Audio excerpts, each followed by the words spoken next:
చిన్న చిన్న విషయాలకే ఈ రోజుల్లో భార్యాభర్తలు గొడవలు పడి విడిపోతున్నారు. అట్లాంటిది ప్రేమించిన యువతికి బ్లడ్ క్యాన్సర్ ఉందని తెలిసినా కూడా ఆమెనే పెళ్లి చేసుకొని 15 ఏళ్ల నుంచి ఆమెని కంటికి రెప్పలా కాపాడుకుంటున్నాడు ఓ యువకుడు. కర్ణాటకలోని బెళగావి జిల్లాకి చెందిన విష్ణు అండ్ లక్ష్మి. వీళ్ళిద్దరూ PUC వరకు చదివారు. ఇద్దరు పేద కుటుంబాల నుంచే వచ్చిర్రు. రామదుర్గలోని ఒక ప్రైవేట్ కంపెనీలో పనిచేస్తున్నప్పుడు వీళ్ళ మనసులు కలిసినాయి. కానీ ఆ తర్వాత కొద్ది రోజులకే లక్ష్మికి బ్లడ్ క్యాన్సర్ ఉన్నట్టు నిర్ధారణ అయింది. దాంతో అందరూ వారించిర్రు, వదిలేసేయామని, ఎందుకు త్వరలో చచ్చిపోబోతుంది, అట్లాంటి అమ్మాయిని పెళ్లి చేసుకొని ఏం చేస్తావు అని చెప్పి.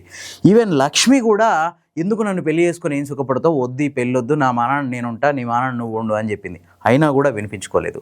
2014లో లక్ష్మిని విష్ణు పెళ్లి చేసుకున్నాడు. అంతేకాదు ఇప్పటి వరకు ఆమె ట్రీట్మెంట్కి దాదాపు 15 లక్షల రూపాయల వరకు ఖర్చు చేసిండు. చిన్న చిన్న ఉద్యోగాలు చేసుకుంటూనే భార్యను బతికించుకుంటుండు. వీళ్ళ గురించి తెలిసిన కర్ణాటకలోని చిక్పేట్ మాజీ ఎమ్మెల్యే ఆర్వి దేవరాజ్ వీళ్ళకు ఒక ఇంటిని కొనిచ్చిండు. వీటన్నిటికంటే హైలైట్ విషయం ఏంటంటే, ఇట్లాంటి పరిస్థితుల్లో ఉండి కూడా, అంటే నిత్యం ఆమె ట్రీట్మెంట్కి ఎంతో ఖర్చు పెట్టాల్సిన అవసరం వచ్చి దాతల మీద ఆధారపడుతూ కూడా మళ్ళీ పేదలు అట్లాగే మురికివాడల్లో ఉండే పిల్లలకి చదువు చెప్తూ ఆదర్శంగా నిలుస్తున్నారు ఈ దంపతులు ఇద్దరు. దాతల నుంచి సేకరించిన బట్టలు, చెప్పులు, పుస్తకాలు ఇట్లాంటివన్నీ తీసుకొచ్చి ఆ పిల్లలకు పంచుతున్నారు. అంతేకాదు ఎవ్రీ సండే కొద్దిమంది పేద పిల్లల్ని ఒక గ్రూప్గా తయారు చేసి వాళ్ళని ఎక్స్కర్షన్లకు తీసుకెళ్తున్నారు. నిజంగా లక్ష్మీనారాయణలు అంటే వీళ్ళనేమో అనిపించేలా ఉన్నారు.